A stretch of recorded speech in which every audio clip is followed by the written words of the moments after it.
การศึกษาฉบับใหม่ของญี่ปุ่นที่เน้นใส่การปิ่นปัวข้อผิดพลาดของการสะท้อนแสงและพยาธิที่เกี่ยวข้องกับการเบิ่งเห็นสามารถช่วยให้ประชาชนลาวหลายล้านคนบ่ต้องใส่แว่นตาหรือยิงแสงเลเซอร์เพียงแต่ยอดยานาโนเทคโนโลยีและวิธีการแม่นอิงใส่หลักการของการปรับการหักลบของแสงผ่านของแล้ว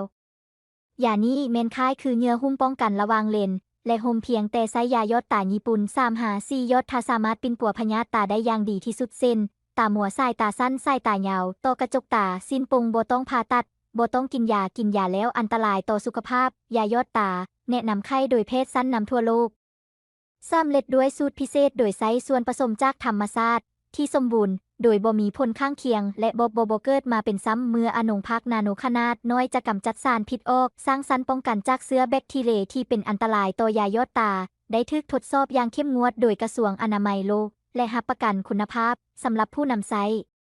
พวกเราเป็นตัวแทนจำหน่ายของแท้ผู้เดียวในประเทศลาวรีบฟ้าวสั่งจองมื้อนี้รับโปรโมชั่นซื้อ1แถม1ส่งฟรีซื้อ2แถม2